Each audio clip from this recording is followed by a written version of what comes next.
Hicimos referencia en el comienzo del programa a uno de los temas que sin duda va a estar marcando la agenda del día, tiene como eje Panama Papers, básicamente a partir de una denuncia hecha por ¿quiénes, Sofi?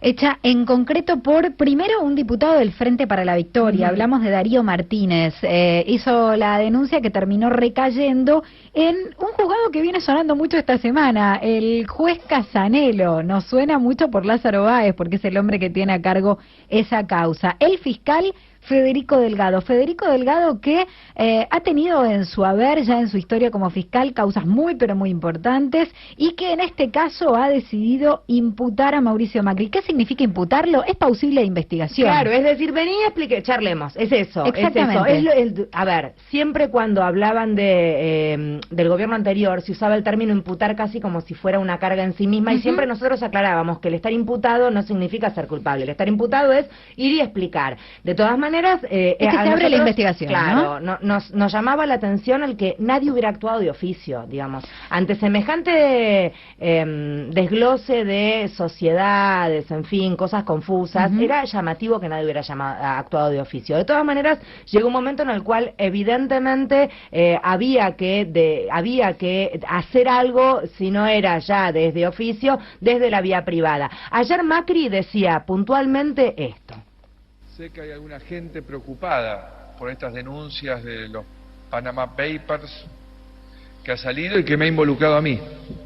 Y yo quiero decirles hoy, una vez más, que estoy muy tranquilo, que he cumplido con la ley, que he informado la verdad y que no tengo nada que ocultar. Y en ese camino, no solo hice la declaración inicial diciendo que no era accionista, que como director no recibí ningún tipo de retribución y que hice mi declaración jurada desde el primer día que ejercí una tarea pública como jefe de gobierno, en forma correcta, sino que además llevé todos esos papeles a la Oficina Anticorrupción para que los verifique. Y además, mañana me voy a estar presentando ante la Justicia Civil para pedir algo que se llama una declaración de certeza, creo, ¿no, ministro? Bueno, para los ingenieros estos términos son medio raros. Declaración de certeza con toda esa información para que un juez... Bueno, esto era el arranque, el comienzo. Comenzaba con este discurso que parecía aprendido. El anuncio, tuvo que venir este anuncio, a partir de la denuncia, reiteramos, de Darío Martínez ante la justicia. Pero había otra denuncia que se estaba preparando, que era la de Eduardo Barcesat, que terminó radicada en otro lado, en la Procelac, la Procuraduría contra el lavado de dinero. Está en línea el doctor Barcesat. ¿Cómo va? Gracias por atendernos. Buen día.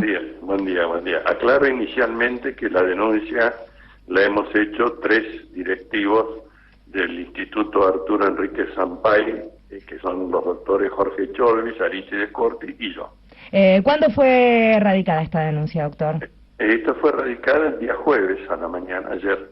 O sea que esta declaración de la tarde de Macri no fue inocente de ninguna manera.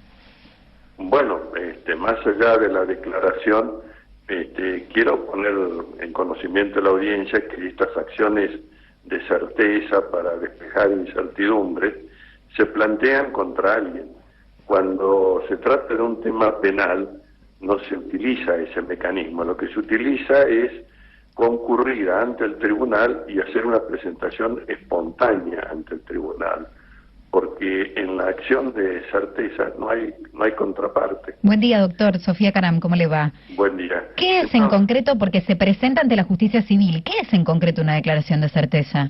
Bueno, hay una incertidumbre respecto de un derecho. Por ejemplo, las provincias no saben ahora si van a cobrar o no el 15%, si le van a devolver otro 1,9% que les han detraído de la coparticipación. Entonces van ante la Corte Suprema y le reclaman a la Nación, bueno, ¿qué va a pasar? A mí también me van a devolver el 15%, no me lo van a devolver, ¿en qué situación estoy? Hay un contradictorio entre provincia y nación. Ahora, cuando alguien es acusado de un delito, jamás en la vida lo que se le ocurre es hacer una acción de declaración de certeza. Lo que hace es concurrir espontáneamente allí donde está la causa penal, decir, mire, esta es la documentación, los libros contables, examinen, fíjense si hay cuentas, no hay cuentas. Esto es cuando uno tiene conciencia de que es inocente, esto es lo que uno hace.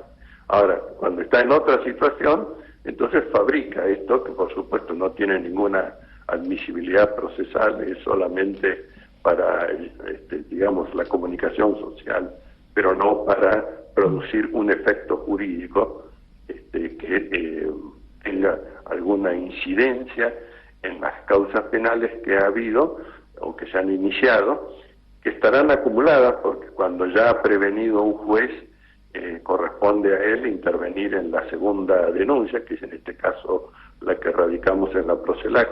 De todas maneras, era nuestra intención pedir que esta causa, referida a las sociedades offshore, se acumulara con la que se investiga la actitud antijurídica. Claro, o sea, la omisión maliciosa, que es la figura de la otra causa que quedó radicada y que está investigando el fiscal Delgado. Sí, con esa, pero también con la que se radicó en marzo, es así de nuestra autoría, referida a la negociación de carácter antijurídico delictivo de esta negociación con los fondos buitres. ¿Por qué?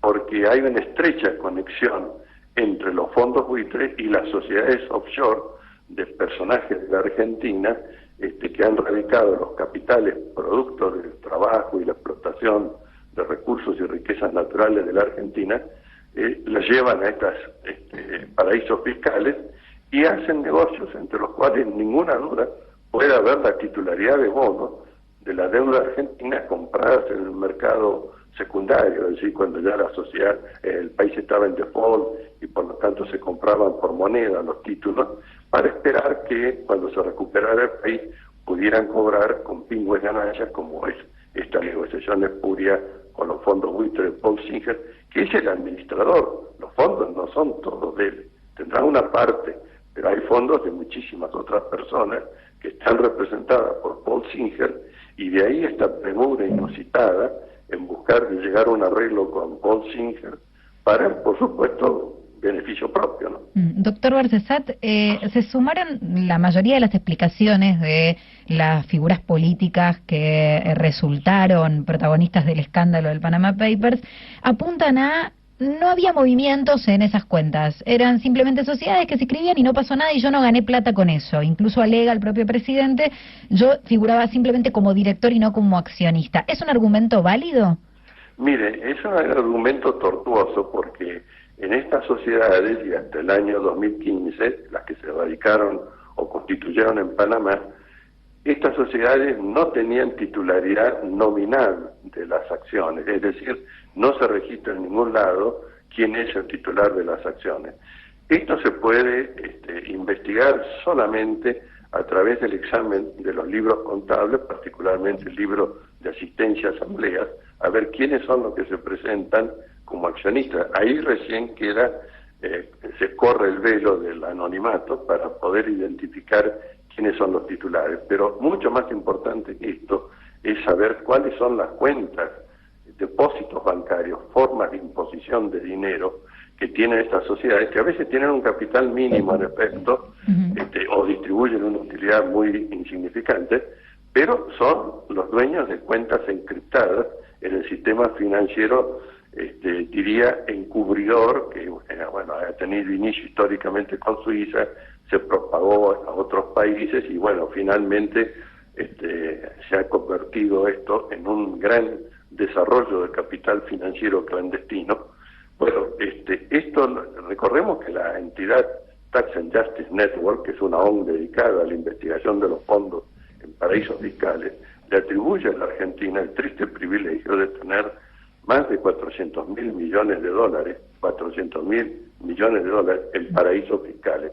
Es decir, el equivalente prácticamente a un año del Producto Bruto Interno de Argentina. Es impresionante. Doctor, ¿qué le parece el anuncio que también hizo en el día de ayer el presidente Macri, para ir cerrando, se lo pregunto como última cosa, el tema de su fideicomiso y lo que va a pasar con su fortuna para garantizar la transparencia y la honestidad de su gestión? Miren, no interesa lo que haga con aquello que está declarado y que seguirá siendo declarado, blanqueado, ante las autoridades impositivas. Lo que interesa es la parte que no está denunciada.